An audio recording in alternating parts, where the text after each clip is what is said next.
Hi అండి. ఈరోజు మీకోసం 'అత్తమ్మ గారి దీవెన' పార్ట్ 2. మరి కథలోకి వెళ్తే, ఆ రోజు రాత్రి దామోదర్ దగ్గర కూర్చుంది శ్యామలమ్మ. బ్యాంకు పుస్తకం తీసి చెక్కు రాసింది 6,00,000కు. ఈ డబ్బు మీ కోడలికిచ్చేసేయ్. వారు మిమ్మల్ని గౌరవించేలా చేసుకోండి. ఆమని ఇబ్బంది పడుతుంది గ్రహించు. బయటికి వెళ్ళిపోయి రాత్రికి వచ్చి పడుకునే నీకు తెలియదు ఇంట్లో ఇల్లాలు పడే బాధలు. నా కోడలుగా ఆమెని చక్కగా నేర్పుగా ఉండేది. అత్తగారుగా అమాయకంగా అయిపోయిందిప్పుడు. ఆ పరిస్థితులకు కారణం ఈ చెక్కు. గుర్తుపెట్టుకో, విలువలను కాపాడుకోండి. ప్రేమతో జీవించండి. కుదరకపోతే ఇల్లు వాళ్ళకే వదిలేసి మీరు వేరుగా వెళ్ళండి. అప్పుడు మీకు పనికి వస్తాయి డబ్బులు అంటూ చెప్పారు శ్యామలమ్మ గారు. దామోదర్ తల్లి చెయ్యి పట్టుకుని కళ్ళ నీళ్లు పెట్టుకున్నాడు. ఆమని అత్తగారి దగ్గర కూర్చొని అలాగే బాధపడుతూ ఉంది. వద్దు ఆమని, ఇంటి ఇల్లాలు లక్ష్మితో సమానం. ఆ ఇల్లాలి బాధ ఇంటికి మంచిది కాదు. అది అందరూ తెలుసుకోవలసిన సత్యం. మీరు తెలివిగా ఉన్నారనుకున్నాను కానీ పొరబడ్డారు అంటూ కన్నీళ్లు పెట్టుకున్నారు శ్యామలమ్మ గారు. మురళి వస్తున్నాడు, నేను రేపు బయలుదేరుతాను అని చెప్పారు శ్యామలమ్మ గారు. అత్తయ్య ఉండవచ్చుగా అని అడిగింది కళ్ళ నీళ్లతో ఆమని. మరుసటి రోజు 3వ కొడుకు మురళితో బయలుదేరారు శ్యామలమ్మ గారు. మీ ఇద్దరి ఆరోగ్యం జాగ్రత్త అంటూ దామోదర్ ఆమని అంటూ వాళ్ళ చేతులు పట్టుకొని కళ్ళనీళ్లు పెట్టుకున్నారు శ్యామలమ్మ గారు. నానమ్మ, ఇక అన్నీ బాగుంటాయి. త్వరగా మీరు వచ్చినప్పుడు మీరే చూస్తారు అన్నాడు విక్రమ్ నవ్వుతూ. గంగ రాత్రి ట్రైన్కి వెళ్ళిపోయింది. అమ్మమ్మ, నిన్నానుగా, అత్తయ్యకు సాయంగా ఉంటాను అన్న నవ్వుతూ చెప్పింది సిరి. ఈ మార్పు నిలకడగా ఉంటే అదే సంతోషం అని చెప్పారు శ్యామలమ్మ. అత్తగారు వెళ్తుంటే ఆమెనికి దుఃఖం పొంగిపోయింది లోపలే. అది చూసిన సిరికి కళ్ళెమ్మట నీళ్లు వచ్చాయి. నిజం, ఏ బంధమైనా ప్రేమతో ముడివేసుకుంటే అలా కళ్ళల్లో ఆనంద బాష్పాలుగా, బాధతో వచ్చే కన్నీళ్లులా కనిపిస్తాయి మనకు. అదే నిలుపుకోవాలి ప్రతి ఒక్కరం అనిపించింది. కొడుకుల నలుగురి ఇల్లు 100 కిలోమీటర్ల లోపే అవడం వల్ల శ్యామలమ్మ గారికి ప్రయాణం సులువైంది. భర్తతో వస్తున్న అత్తగారిని చూసి, ఆరోగ్యం బాగుంటుందా అత్తయ్య అంటూ ఎదురు వచ్చి ప్రేమతో పలకరించింది ఇందుమతి. చిరునవ్వు నవ్వింది శ్యామలమ్మ. ఎక్కడికక్కడే పిల్లల్ని చూస్తుంటే ఆమెకు ప్రాణం లేచి వస్తున్నట్లవుతుంది. నిజంగానే చాలా రోజులైంది తన కొడుకుల్ని, కోడళ్ళని, మనవల్ని, మనవరాలను చూసుకుని. కుశల ప్రశ్నలు అయ్యాయి. హాల్లోనే ఉన్నారు శ్రీ, భార్గవి. నానమ్మ అంటూ దగ్గరికి వచ్చారు. ప్రేమించి పెళ్లి చేసుకున్నావట, ఏదిరా నీ భార్య అన్నారు శ్యామలమ్మ. లోపల రూంలో ఉంది నానమ్మ అని చెప్పాడు శ్రీ. శ్రీ భార్య రమ్యకు కాన్పయిందత్తయ్య, అబ్బాయి పుట్టాడు అని ముచ్చటగా చెప్పింది ఇందుమతి. ఇంతలో కోడలు పిలిచేసరికి పరిగెత్తింది ఇందుమతి. నిజానికి ఇందు గారాబంగా పెరిగిన పిల్ల. తమ ఇంట్లో కాపురం చేయగలదా అనుకునేవాళ్ళు. ఆమె ఇప్పుడు ఇలా అన్ని బాధలు సక్రమంగా చేస్తుంది. నేను కాలేజీకి వెళ్తున్నానమ్మా అంటూ భార్గవ్ వెళ్ళింది. ఇందు అత్తగారికి టిఫిన్ పెట్టి లోపలికి వెళ్ళి కోడలకు కావలసినవన్నీ చూసి, బాబుకి స్నానం చేయించి, మందులు వేసి, వాణ్ణి నిద్రపుచ్చి బయటకు వచ్చింది ఇందుమతి. చాలా ఆశ్చర్యంగా అనిపించింది శ్యామలమ్మ గారికి. ఆ రోజుల్లో పుట్టింట్లో పురుడు పోసుకోవాలి, మొదటి కాన్పు తప్పనిసరిగా పుట్టింట్లోనే జరగాలంటారు పెద్దలు. అది తల్లి బిడ్డలకు ఇద్దరకు మంచిదే, తప్పనప్పుడు తప్పనిసరి. నిజమే మరి. తల్లి చూసినట్లు అలాంటి విషయాలు ఎవరూ చూడలేదు. ఒకవేళ చూసినా వాళ్ళు తల్లి కాలేరు. ఏమిటో ఇందుమతి అంటూ ఆలోచిస్తూ ఉన్నారు శ్యామలమ్మ. ఆశ్చర్యంగా చూస్తున్న అత్తగారి వైపు చూసి అప్పటిదాకా తన గుండెల్లో దాచుకున్న విషయాలన్నీ చెప్పింది ఇందుమతి. జాబ్ చేసే చోట ఇద్దరు కలుసుకున్నారత్తయ్య. కులానికి, అంతస్తుకి మనకు తగిన వాళ్ళు కారు రమ్య ఫ్యామిలీ. పైగా మనకి ఒక ఆడపిల్ల ఉంది.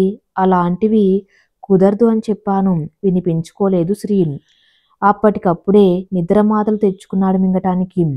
వాడు మా కళ్ళ ముందే అలా భయపెట్టేలా ప్రవర్తించాడు. అదృష్టం ఆ టైంలో భార్గవి టూర్లో ఉంది, లేకుంటే అదొక పరిస్థితి. కళ్ళనీళ్లు వస్తూనే ఉన్నాయి ఇందుమతికి. ఇందుమతి మురళి ఇద్దరు కూడా మాట్లాడుకొని ఏమీ చెప్పలేకపోయాడు కొడుక్కి. పెళ్లి చేస్తే సరే, లేకుంటే చస్తాను అని కళ్ళ ముందే చేస్తున్న కొడుకు పనులను చూస్తూ ఏ తల్లిదండ్రులైనా ఏం చేయగలరు? ఒకరికి మాటలు బాగానే చెప్తాము కానీ అదే సిచ్యువేషన్లో ఉంటే మాత్రం అది చాలా నరకం. తల్లిదండ్రులకు ఎన్నో కోరికలు ఉంటాయి. తమ బిడ్డకు సరైన జోడిని తెచ్చి చేయాలని. ఎంత నచ్చ చెప్పినా వినలేదు శ్రీ. పెద్దనాన్నలకు ఎవరికైనా చెబుతామంటే పొరపాటున కూడా వద్దు అన్నాడు. అలా వాడు బెదిరిస్తూ ఉంటే మనం ఏం చేయగలం అత్తయ్యా? నిజమే, ఆ ఏజ్‌లో పిల్లల జోలికి వెళ్ళకూడదు. కానీ అంత క్లారిటీ వచ్చిన వయసు వచ్చాక కూడా వాడలా ప్రవర్తించడం ఆశ్చర్యం అన్నారు శ్యామలమ్మ గారు. సరే అన్నారిక మురళి ఇందుమతి. వాళ్ళింట్లో ఒప్పుకోవటం లేదట పెళ్ళికి.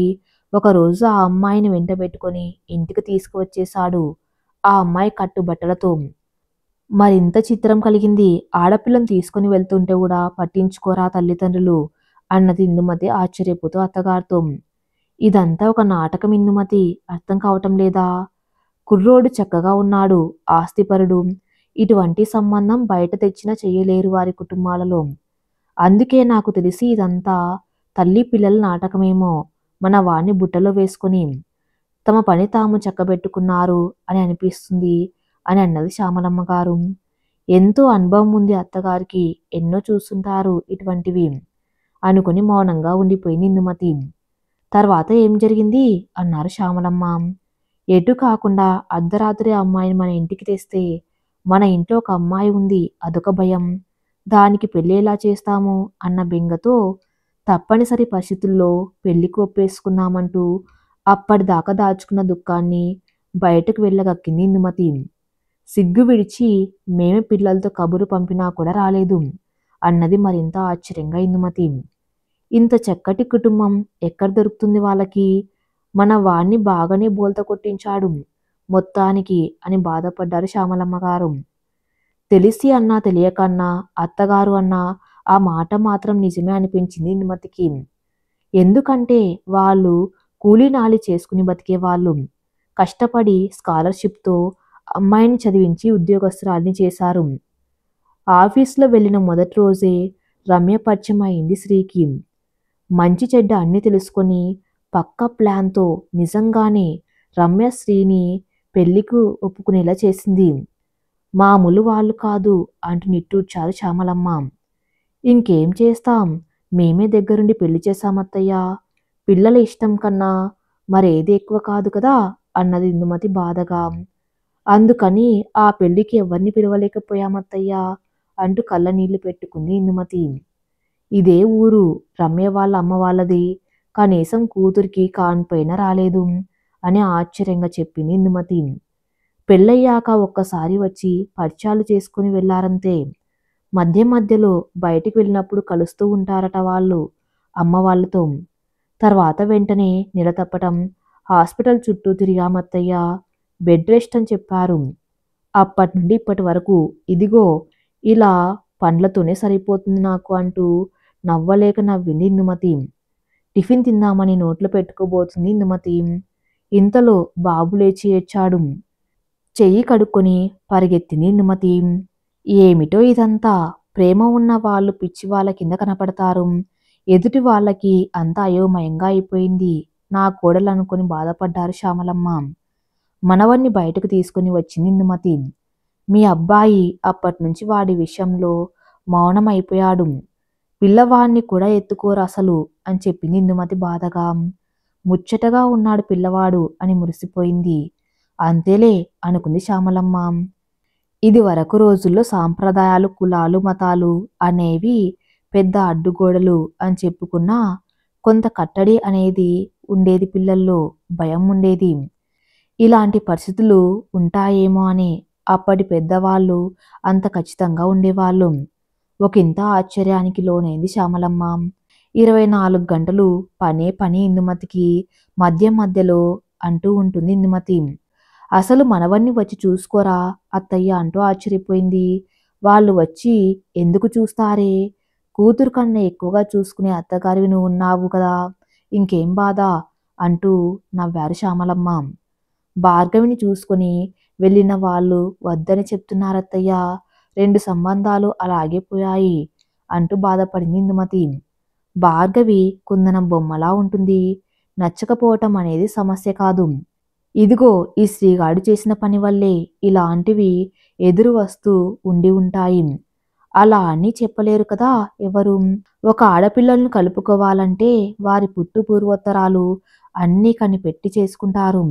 అన్నిటి వరకు మా కుటుంబాల్లో కూడా అంతే. ఈ స్త్రీ తప్పితే అని అనుకుంటూ ఆలోచిస్తున్నారు శ్యామలమ్మ. ఆ రోజు భార్గవిని చూసుకోవడానికి మరొక సంబంధం వాళ్ళు వస్తున్నారు అని చెప్పారు. ఇల్లంతా హడావిడిగా ఉంది. చక్కటి సంబంధం కుదిరితే బాగుండత్తయ్యా అంటూ బాధపడుతూ ఉంది ఇందుమతి. పెళ్లి చూపులకు వచ్చిన వాళ్ళకి భార్గవి బాగా నచ్చినట్టు వాళ్ళ ముఖాల్లో ఆనందం చూసి అనుకుంది ఇందుమతి. శ్యామలమ్మ గారు మనం అలా అని కనిపెట్టలేమిందు. వారు కబురు పంపితే మనకు తెలుస్తుంది అన్నారు. ఆమె రామకోటి రాసుకుంటూ ఉన్నారు. లోపల గదిలో కూర్చొని రామకోటి రాసేటప్పుడు వేరొక వస్త్రం కట్టుకొని వస్తారామె. మరుసటి రోజు కబురు పంపారు పెళ్లివాళ్ళు. జాతకాలు చూపించాం అబ్బాయికి అమ్మాయికి, కుదరదని చెప్పారట. అదేమిటండి, వారిద్దరి జాతకాలు కుదిరాయన్నారుగా మన పంతులు గారు అన్నది ఇందుమతి బాధగా. సరేలే, మనకు వచ్చేవాడు వస్తాడు. ఆ అబ్బాయి వచ్చే వరకు ఇలా జరుగుతూ ఉంటాయి. భగవంతుడు ముందే 2 బొమ్మలను చేస్తారట. అక్కడ ఒకటి ఇక్కడ ఒకటి ఉంచి ఆట ఆడుతూ చూస్తూ ఉంటారట శివపార్వతులు. అదే నీ కోడలు వచ్చినట్టుగానే అంటూ నవ్వేశారు శ్యామలమ్మ. రమ్యని చూసి ఆ అమ్మాయి తెలివితేటలు చూసి ఆశ్చర్యపోయింది శ్యామలమ్మ గారు. ఏ మాత్రం జంకు గొంకు లేకుండా హాయిగా అత్తగారు కష్టపడుతుందన్న బాధ కూడా లేకుండా, బిడ్డను కాసేపు కూడా దగ్గర పడుకోబెట్టకుండా వేషాలు వేస్తూ ఉంది. చూస్తున్న ప్రతీదీ కళ్ళకు కట్టినట్టు అర్థమైపోతున్నాయి శ్యామలమ్మ గారికి. మరీ ఆమె అనుభవంలో ఎంతో మందిని చూసి ఉంటారు. కొడుక్కి నచ్చినట్టు లేదు, మనవుణ్ణి ఎత్తుకున్నట్లు కనిపించలేదు శ్యామలమ్మ గారికి. పెళ్ళి అనేది చేశావు కదా, ఇక ఎందుకు లేనిపోని పంతాలు. హాయిగా ఒకరికొకరు కలిసిపోండి, చేసేదేముంది. ముందుగానే ఉండాలి జాగ్రత్తలు. లేము, ఇలా జరిగిందిక తప్పదు. జరగని వాటి గురించి బాధపడి సుఖం లేదు. జరిగే వాటిని జాగ్రత్తగా శ్రద్ధగా చూసుకోవటం మంచిది ఎవరైనా అని చెప్పారు శ్యామలమ్మ గారు. నిజమే అనిపించింది మురళికి. అప్పటి నుండి మనవన్ని ఎత్తుకోసాగాడు. అరే మురళి, మీ పెద్దనాన్నగారు అమ్మాయి పద్మకి ఒక్కడే కొడుకు. అబ్బాయి బాగుంటాడు, ఉద్యోగం చేస్తున్నాడు, ఆస్తిపాస్తులు బాగా ఉన్నాయి. అమ్మాయికి ఈడు జోడుగా ఉంటాడు. నీకిష్టమైతే ఒకసారి వాళ్లకు చెప్తాను, వారికిష్టమైతే కలుపుకోవచ్చు సంబంధం అన్నారు శ్యామలమ్మ గారు నవ్వుతూ. కొడుకుతో పద్మావతికి ఫోన్ చేయించింది శ్యామల గారు.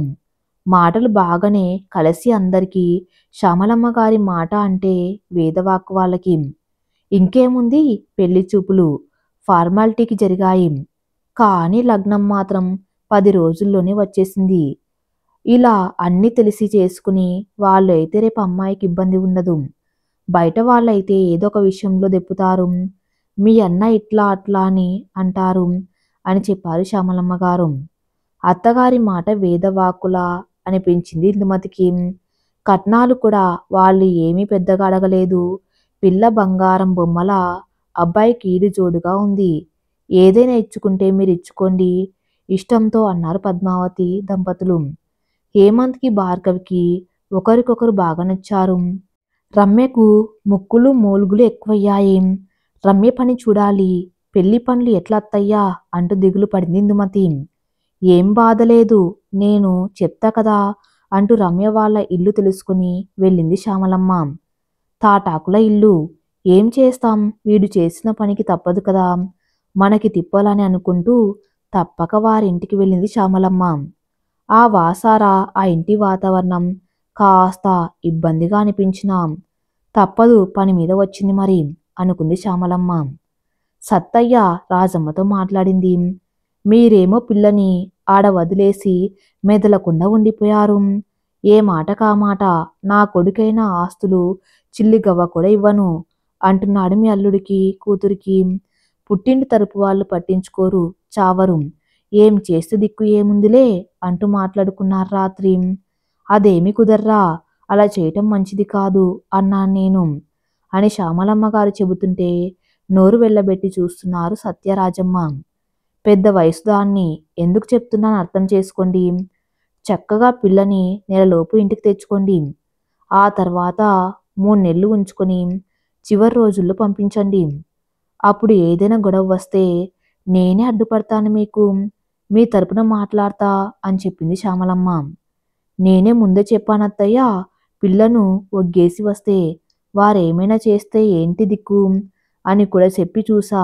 అస్సలు ఇనుకోలేదు మా ఆడది అన్నాడు సత్తయ్య. నాకేటి తెలుసు వెనకటి మాట ఇట జరిగిపోనాది అని. నీ పిల్లగట చెప్పింది ఆడ ఏ దిగులు నేదు నాకు. ఆ ఇంటికి రామాకండి, నేనుండలేనిడా అని అదే చెప్పినది గుంటా అన్నది రాజమ్మ. ఆ భాష వాళ్ళ తీరు, ఆ ఇల్లు అన్నీ చూసి ఎంత కర్మ పట్టిందిరా నీకు అని మనవణ్ణి గురించి బాధపడిపోయింది శ్యామలమ్మ. పట్నం పట్నం అని ఎగపడతారు, ఇలాంటి మాయ వల్ల చిక్కుకొని పోతూ ఉంటారు అని అనుకుంటూ, సరే నేను చెప్పేది చెప్పాను, దానికేం తెలుసు చిన్నది, నీకైనా బుద్ధి జ్ఞానం ఉండనక్కర్లేదా అన్నారు శ్యామలమ్మ. పసిగుడ్డుని మా బిడ్డల్ని చూసుకోవాలని మాకు ఎంతో పేనంగా ఉంది, రావద్దంటే రావద్దన్నది అంటూ బాధపడ్డారు తల్లిదండ్రులు. రేపు మంచి రోజు వచ్చి మీ అమ్మాయిని తీసుకుని వెళ్ళండి అని చెప్పారు శ్యామలమ్మ గారు. ఇంటికి వెళ్ళాక అంతా సరయిందని కోడలికి చెప్పింది శ్యామలమ్మ. మనవడు శ్రీ వచ్చే టయానికి అప్పుడు కోడలతో చెప్పటం మొదలుపెట్టారు శ్యామలమ్మ. అయ్యో, ఆ పంతులు గారేమో పుట్టింట్లో 3 నెలల దాకా ఉంచలాదట బిడ్డని, లేకపోతే శాంతి చేయించినా మంచి జరగదని ఆ పసిగుడ్డికి ఎలా చేస్తారంటూ ఆలోచిస్తూ అడిగారు శ్యామలమ్మ. అదే నాకు భయంగా ఉన్నదత్తయ్యా, పంతులు గారు అలా చెప్పిన దగ్గర నుంచి అదే దిగులు నాకు అన్నది ఇందుమతి. ఆ విషయం భార్యకు చెప్పాడు శ్రీ. అవునా, బిడ్డకు అరిష్టమా, ఎలాగో అమ్మ వాళ్లకు చెప్పాలి అన్నది రమ్య కొద్దిగా భయంగా. ఆ విషయమే నేను చెప్పానమ్మా, మీ ఇంటికి వెళ్ళి మీ అమ్మ వాళ్ళు రేపు వస్తాము అన్నారు అని చెప్పారు శ్యామలమ్మ. వారికి మూఢనమ్మకాలు ఇలాంటి నమ్మకాలు ఎక్కువే ఉంటాయి. అది గమనించిన శ్యామలమ్మ అక్కడ కూడా ఒక మాట వేసే వచ్చింది. వాళ్ళింటి కట్టిన మూటలు, పటాలు, ముళ్ళు చెట్లు చూసి ఆలోచన తెచ్చుకుంది శ్యామలమ్మ గారు. మీరు మా ఇంటికి వెళ్ళారా అమ్మమ్మ అన్నది రమ్య నవ్వు తెచ్చుకుంటూ. తప్పదు కదమ్మా, నువ్వింటికి కోడలయ్యావుగా, మరి మా కోడలి విషయానికి నేను వెళ్ళి మాట్లాడి రావాలి కదా అన్నారు నవ్వలేక నవ్వుతూ శ్యామలమ్మ గారు. మరుసటి రోజు రమ్య తల్లిదండ్రులు వచ్చి రమ్యని తీసుకెళ్లారు. పిల్లల మంచి కోసం ఎన్నో ఆలోచిస్తాం, ఇలాంటివి తెలుసుకో అమ్మా, నాన్నని అడిగి మరి చెయ్యి ఇట్లాంటి పనులని చెప్పారు శ్యామలమ్మ గారు శ్రీతో. ఇందుమతికి అర్థమయ్యే విధానం చూస్తూ అర్థమైంది అన్నట్లు నవ్వింది ఇందుమతి. పెళ్లికి డబ్బులు ఏమన్నా కావాలేమో అన్నది శ్యామలమ్మ. అన్నీ వీటికి వాటికే దాచి ఉంచారు, పనిలేదులేమ్మా అన్నవాడు మురళి. తర్వాత అందరికీ పెళ్లి కబురు చెప్పటం, పెళ్లి చేసి భార్గవిని అత్తవారింటికి పంపడం జరిగింది. పెళ్లి సమయానికి రమ్యని తీసుకుని వచ్చాడు మురళి. గండం గట్టెక్కింది అని మా దేవత నువ్వే అనుకొని మనసులో దండం పెట్టుకుంది శ్యామలమ్మ గారి వైపు చూస్తూ ఇందుమతి. పెళ్లిలో కలిసిన నలుగురు తోడికోడళ్ళు అత్తగారి గురించి గొప్పగా చెప్పుకుంటూ ఉన్నారు. ఇలా తెలివైన పని చేయగలిగిన అత్తయ్య వేరే వేరే ఇళ్ల నుండి వచ్చిన మన నలుగురిని ఒకే తాటి మీద నడిపించగలిగారు. ఒక కొడుకుని కన్నా మనం ఏ పని సరిగ్గా చేయలేకపోతున్నాం అని ఉన్నది ఉన్నట్టుగా చెప్పుకున్నారు. నలుగురు కోడళ్ళని చూసిన శ్యామలమ్మ గారు మురిసిపోయారు. ముచ్చటగా ఎంతో చక్కగా కలిసి నవ్వుతూ తుల్లుతూ పనులు చేసుకుంటూ ఆనందంగా ఉండేవారు అని అనుకున్నారు. కొడుకులు నలుగురు కూర్చొని మాట్లాడుకుంటూ వాళ్ళమ్మని మధ్యలో కూర్చోబెట్టుకొని ఆనందమైన విషయాలు నిమరు వేసుకుంటూ ఉన్నారు. మనవళ్ళు మనవరాళ్ళు అందరూ కళ్ళ ముందు తిరుగుతూ ఉంటే శ్యామలమ్మ గారికి అప్పుడు సంతోషంగా అనిపించింది. పెళ్లి మంచిగా జరిగిపోయింది. అన్ని కార్యక్రమాలు శ్యామలమ్మ గారు చెప్పినట్లు చేశారు. మగ పెళ్లి వారికి బాగా నచ్చేశాయి అన్ని పద్ధతులు. వారేమి వద్దు అన్నా కూడా పిల్లకు ఇచ్చేవి ఇచ్చారు. తర్వాత శ్యామలమ్మ గారు మురళిని ఇందుమతిని కూర్చోబెట్టి ప్రద్దానికి వాళ్ళ మాటకే గంగిరెద్దుల తల ఊపటం కాదు, సమయానుకూలంగా స్పందించాలి మీరు కూడా. రమ్య విషయంలో జాగ్రత్తగా ఉండండి. శ్రీ విషయాన్ని ఇంత దాకా తెచ్చుకున్నారు. చస్తాను అనేవాడు ఎవడు చావడు. కాకుంటే తల్లిదండ్రులకు ఆ భయం ఉంటుందిలే. కానీ ఇక నుండి వాళ్ళ బాధలు వాళ్ళకి అప్పగించండి. రమ్యకు అవన్నీ తెలిసి రావాలి అన్నాడు శ్యామలమ్మ. ఇక్కడ ఎన్నాళ్ళు ఉంది, అక్కడికి వెళ్ళి ఉండలేకపోతుందంట అత్తయ్య. బిడ్డకు దోమలు కుడుతున్నాయని బాధపడుతుంది. శాంతి పూజలు చేయిస్తే వెంటనే ఇంటికి వచ్చేస్తాను. బాబుని మీరు చూసుకుంటే ఇంటి పనంతా నేనే చేస్తాను అని చక్కగా చెప్పింది అత్తయ్య. ఎంతైనా మీ మాటకు భయపడింది అంటూ మురిసిపోయింది ఇందుమతి. మన బిడ్డలు కదా, నొప్పి తెలియకుండా చూసుకోవాలంటే వారికి మన నొప్పి ఎప్పటికీ తెలియదిందు. ఎప్పటికప్పుడు వారికి కూడా అన్ని తెలిసేటట్టు చేయాలి. ఊరికే ఒళ్ళు హూనం చేసుకుని కష్టపడ్డం కాదు. రమ్యకు కూడా పని తెలియాలి. ఆడపడుచు వస్తే ఎంత చక్కగా జాగ్రత్తగా చూసుకోవాలో కూడా నేర్పించుకోవాలి ఇప్పుడే. వదిన ఆడబిడ్డలు సంతోషంగా ఉంటేనే ఇంటికి మంచిది. ఆ విషయం తెలుసుకో. రాబోయే తరాల వారికి ఇబ్బందులు లేకుండా ఉంటాయి. ఇలాంటి స్నేహభావాలంటూ నవ్వేసింది శ్యామలమ్మ. ఇక 4వ కొడుకు శ్రీధర్ వస్తున్నాడు రేపు. కొడుక్కి కోడలుకి అన్న మాటలు అన్నీ చెప్పి కళ్ళనీళ్లు పెట్టుకుంది. తెలివిగా ఉండండ్రా అంటూ ఇద్దరిని దీవించింది శ్యామలమ్మ. శ్రీకి కూడా ఆ ఇంటికి వెళ్ళినప్పుడు తెలిసింది అక్కడ పరిస్థితులు, వాతావరణం పూర్తిగా. రమ్యలో కూడా మార్పు వస్తుంది ఇలా గట్టిగా మీరు ఉండగలిగితే అని చెప్పింది నవ్వుతూ శ్యామలమ్మ. 4వ కోడలి ఇంటికి చేరుకుంది శ్యామలమ్మ. కుశల ప్రశ్నలయ్యాక ఈశ్వరికి చాలా సంతోషం అనిపించింది అత్తగారిని చూడగానే. చాన్నాళ్ళయింది ఆమెను చూసి తను. అసలు తనక తీరిక ఎక్కడిది? ఎక్కడికి వెళ్ళాలన్నా లేదు తనకి. ఉద్యోగంలో పిల్లలకు సెలవులిచ్చినా వారు పిల్లవాడిని ఇంటి దగ్గర పెట్టేసి చక్కగా షికారు చేసి వస్తాడు. ఈ సమయంలో ఈశ్వరికి చాలా హడావిడి. అత్తగారికి హడావిడిగా టిఫిన్, మంచినీళ్ళు అందించి తన పనిలో పడిపోయింది ఈశ్వరి. శ్రీధర్కి, కొడుకు కోడలికి కూతురికి టిఫిన్లు తయారు చేయాలి. వంట చేసి వారికి క్యారియర్లు కట్టాలి. అత్తయ్య ఓ గంట ఆగండి, మనం కూర్చొని మాట్లాడుకుందామని అత్తగారికి చెప్పి తన పనిలోకి మళ్ళీ వెళ్ళింది ఈశ్వరి. చూపులకు ఎంతో గడుసులా కనిపిస్తుంది ఈశ్వరి. కరాఖండిగా మాట్లాడుతుంది. తీరా చూస్తే ఈశ్వరి కూడా తోడికొడల తీరే అని ఆ పని అన్నీ చూస్తూ నిట్టూర్చింది శ్యామలమ్మ. మనవడు నరేషు, భార్య నీలిమ ఇద్దరూ వచ్చి శ్యామలమ్మను పలకరించి వెళ్లారు నవ్వుతూ. ఆఫీస్కి టైం అయిపోతుంది నానమ్మ, వచ్చి మాట్లాడతాను చెప్పాను నరేషు. మనవరాలు వైష్ణవ్ వచ్చింది. నానమ్మ చాలా బిజీ, వచ్చాక మాట్లాడతాను నేను అని చెప్పి వెళ్ళిపోయింది. అది కూడా రెడీ అవ్వటానికి. ఆ ఇంట్లో జనాభా వారి హడావిడి. అందరూ రెడీ అవ్వటానికి హడావిడి పడుతున్నారు.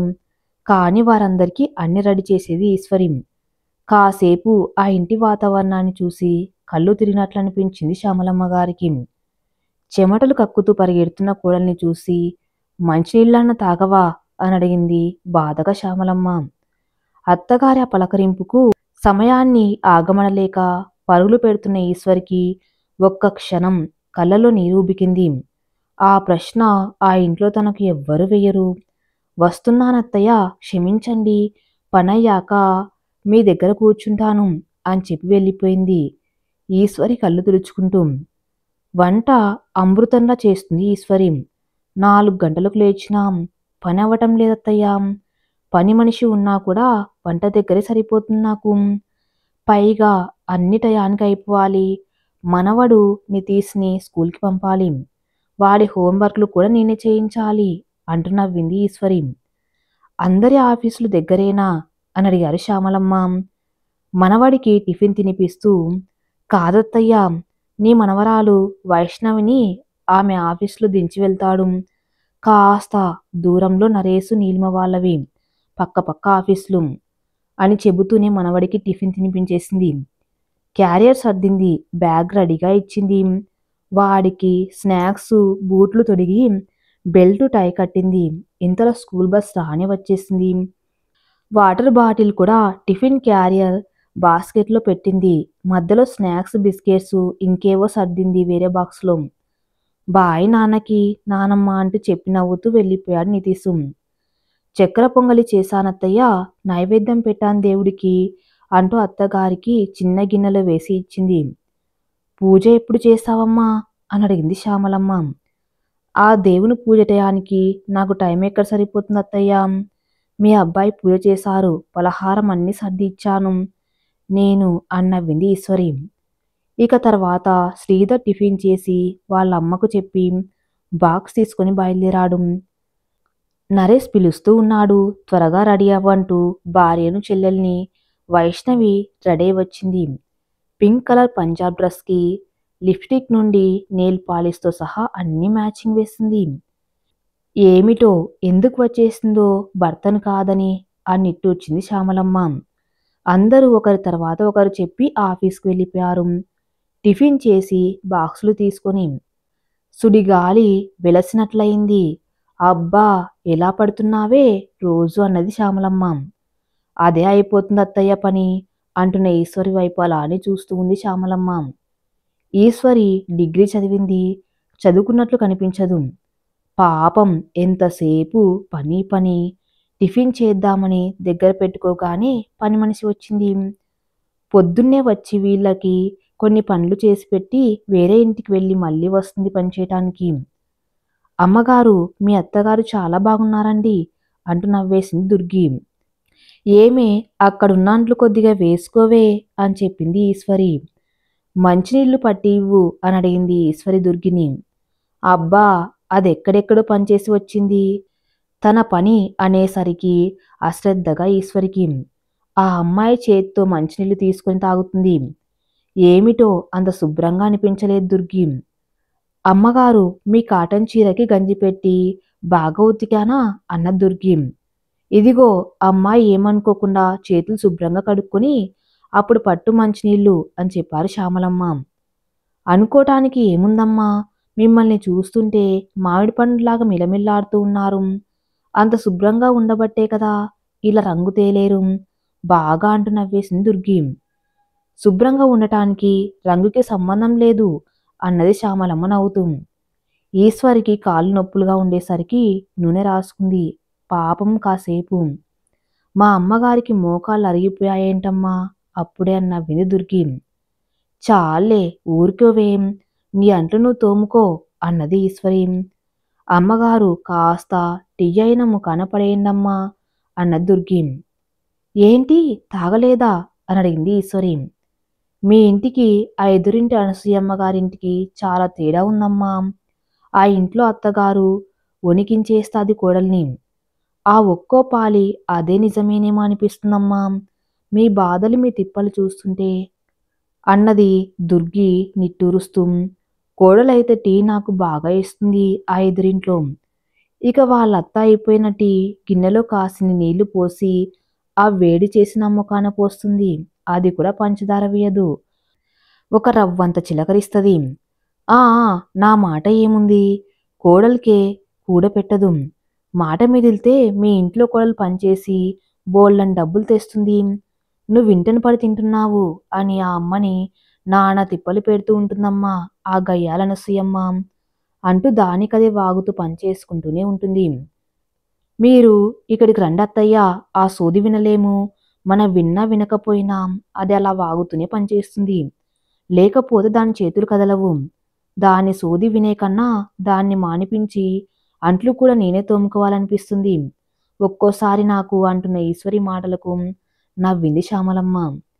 ఎదురుగా కూర్చున్న అత్త కోడలిద్దరూ మీ ఆరోగ్యం ఎలా ఉందత్తయ్యా, మన ఇల్లు ఎలా ఉంది అని అడిగింది ఈశ్వరి. అక్కడ సంగతులన్నీ బాగానే ఉన్నాయమ్మా. ఎప్పటినుండో అంటున్నారని ఇక తప్పక అందరి దగ్గర ఉందామని ఇలా వచ్చాను అన్నది శ్యామలమ్మ. మంచి పని చేశారు ఇప్పటికైనా అని నవ్వింది ఈశ్వరి. మనకు ఆస్తి బాగానే ఉంది కదా, కోడల్ని కూడా ఎందుకు ఉద్యోగానికి పంపేది అన్నది శ్యామలమ్మ. అది వాళ్ళ ఇష్టం అత్తయ్య. నీలిమ డబ్బు మనకు ఏమి వాడే పని లేదు. లోన్ తీసుకొని ఫ్లాట్ తీసుకుంటుంది. వచ్చిన డబ్బులన్నీ అట్టే కట్టేస్తుంది. అదయ్యాక మరొక లోన్ తీసుకుంటుందట. అవన్నీ ఎలాగైనా కట్టేసరికి 15 ఏళ్ళు అవుతాయని చెప్పింది ఈశ్వరి. ఆశ్చర్యంగా వింటున్న శ్యామలమ్మ గారు మాట్లాడుతూ, ఈలోపు ఇంకో పిల్లాడు పుడతాడు. వారి బాధలు కూడా తీరిపోతాయి. మనిషిని ఎన్ని రకాలుగా వాడుతున్నారమ్మా ఈ రోజుల్లో. పనిచేసే మనిషికి ఎప్పుడు పని ఎదురుగా ఉంటుంది. తప్పించుకుని తిరిగే వాళ్ళకి వెనకాల కూడా పడదా పని. లోకరీతి ఇది అంటూ నవ్వింది శ్యామలమ్మ. ఎంత తెలివిగల వాళ్ళు వేరే చోట ఉంటే డబ్బు ఖర్చు అవుతుంది. పని మనిషి ఉండాలి. బాబుని నమ్మకంగా చూసే ఆయ కూడా కావాలి. అవన్నీ ఏమీ లేకుండా చక్కగా స్టైల్గా ఉద్యోగానికి వెళ్ళిపోవటం, అన్ని పనులు నా కోడల మీద వదిలేయటం చాలా తెలివిగలది నీలిమ అని అనుకున్న శ్యామలమ్మ. మొత్తానికి నీకు ఓపిక తగ్గేసరికి వాళ్ళన్ని విధాలా సెటిల్ అయిపోతారు అంటూ నవ్వింది శ్యామలమ్మ. అర్థం కాక అలాగే చూసింది ఈశ్వరి. ఓసి పిచ్చి మొహమా, 15 ఏళ్లకు 2 ఫ్లాట్లు అమ్ముతారు. పిల్లలు పెరిగి చక్కగా చదువులో పడతారు. ఆ తర్వాత ఎంచక్కా వెళ్ళిపోతారు వేరే. అప్పుడు శక్తి మొత్తం పోయిన మీకు సేవలు చేయటానికి కూడా ఎవరూ ఉండరు. ఏమిటమ్మా ఈ తెలివి నీది? డిగ్రీ చదివావు. ప్రతి వాళ్ళని చక్కగా కనిపెట్టేదానివి, తెలివిగల దానివనుకున్నాను. నువ్వు కూడా ఇలా తయారయ్యావా అంటూ ఆశ్చర్యపోయింది శ్యామలమ్మ. ఇలా ఎవరు తయారు చేయరత్తయ్యా? చూస్తూ చూస్తూ పిల్లల్ని వదిలేసి ఉండలేను. వారికి అన్నీ సక్రమంగా పెట్టి తీరాలి. మన మనసులో మన పని అన్న ఆలోచన లేకపోతే రెక్కలు వచ్చి మనం ఎక్కడికో ఎగిరిపోతాము, ఎప్పుడో పారిపోతాం అంటూ నవ్వింది ఈశ్వరి. నరేష్ అయిన జీతం ఇస్తాడా అని అడిగింది శ్యామలమ్మ. వాడు కరెంటు బిల్లు, పిల్లవాడి ఫీజు అవి కడతాడత్తయ్యా. మిగిలినవన్నీ మీ అబ్బాయి చూసుకుంటారని చెప్పింది ఈశ్వరి. ఏమో ఈశ్వరి, నాకైతే స్వార్థం కనిపిస్తుంది పిల్లల్లో అన్నారు శ్యామలమ్మ. అమ్మగారు ఆ బట్టలు కూడా ఇవ్వండి, సర్పేసి నానబెట్టేస్తాను అన్నది దుర్గి. వస్తున్నా అంటూ బట్టలన్నీ వేసి ఇచ్చింది ఈశ్వరి. నాకు తెలియకడుగుతున్నాను వైష్ణవి, ఎందుకు ఇక్కడ ఉంటుంది అని అడుగుతుంది శ్యామలమ్మ. అది భర్తతో తగాద పెట్టుకుని వచ్చింది, సంవత్సరమైందత్తయ్యా. కాపురానికి వెళ్ళు అంటే దానికి విపరీతమైన కోపం. ఉద్యోగం చెయ్యాలి, స్వతంత్రంగా బతకాలి, తన కాళ్ళ మీద తను ఉంటుంది. మరి భర్త అంటే చిరాకు పడుతుంది. పాతకాలం చింతకాయ పచ్చళ్ళు నాకు పెట్టకొని అంటుంది. ఏమైనా చెప్పబోతే అంటూ బాధపడింది ఈశ్వరి. ఆ అబ్బాయి మంచివాళ్ళనే కనిపిస్తాడు కదా అన్నాడు శ్యామలమ్మ. ఆ అబ్బాయి మంచివాడత్తయ్యా, 2 సార్లు వచ్చాడు పాపం. ఆ అబ్బాయి మాటలు దీని మాటలు వింటుంటే తప్పంతా దీందేలాగా ఉంటుంది. ఏమైనా గట్టిగా మాట్లాడితే ఇల్లు వదిలి వెళ్ళిపోతాను, నా ఇష్టం వచ్చిన చోట బతుకుతానంటుంది. అస్సలు భయపడదత్తయ్యా అంటూ బాధపడింది ఈశ్వరి. ఏం జరిగిందట గొడవలని అడిగారు శ్యామలమ్మ. ఏమీ లేదమ్మా, ఏంటో వైష్ణవ్ ఫోను ఆయన చూశాడట తెలియకుండా. అది పెద్ద తప్పట, అనుమానమట ఇక. ఏదో అన్ని పిచ్చి మాటలు చెబుతూ ఉంటుంది. మనతో కూడా పెద్దగా మాట్లాడదు. కూతురని చెప్పుకోవడానికి కూడా సిగ్గుగా ఉంటుందత్తయ్యా. ఫ్రెండ్స్ ఎవరు పిలిచినా వెళ్ళిపోతుంది పార్టీలకు. అది వచ్చేదాకా భయపడి చావాల్సిన పరిస్థితి నాది. ఆయనకు చెబితే పిల్లలన్నాక అలాగే ఉంటారులే అని నిర్లక్ష్యంగా మాట్లాడతారు. చదువుకున్నావు గాని క్లాస్ మెయింటైనింగ్ ఇంకా అస్సలు రాదు అంటూ హేళన చేస్తారు. చెప్పలేక ఎవరితో చెప్పుకోవాలో తెలియక చావు చచ్చినంత పని అవుతుంది అత్తయ్య నాకు. వైష్ణవి ఎంతసేపు ఫోన్లు ల్యాప్టాప్లు ఎవరితోనో ఫోన్లు మాట్లాడుతూనే ఉంటుంది. నరేష్ వచ్చినప్పుడు మాత్రం సైలెంట్గా ఉంటుంది అంటూ చెబుతూ చెబుతూ మంచినీళ్లు తాగింది. దుఃఖం దిగమింగుకోవడానికి ఈశ్వరి. పెంచినప్పుడు గారాబం చేశారత్తయ్య మీ అబ్బాయి. ఇప్పుడు ఇలా తయారైతే దానికి కారణం నేనే అని అంటూ ఉంటారు. నా తప్పేగా, నన్ను తిడుతున్నారుగా అని వాళ్లకు లెక్క ఉండదు. ఏమిటో ఎవరికి చెప్పాలో తెలియటం లేదు. కానీ అల్లుడు మాత్రం చాలా మంచివాడు అని చెప్పగలనత్తయ్య నేను అన్నది బాధపడుతూ ఈశ్వరి. ఈ కథ ఇంకా నెక్స్ట్ పార్ట్లో కొనసాగించబడుతుంది. నెక్స్ట్ పార్ట్ కోసం నా ఛానల్ని ఫాలో అవుతూ ఉండండి. Thank you for listening.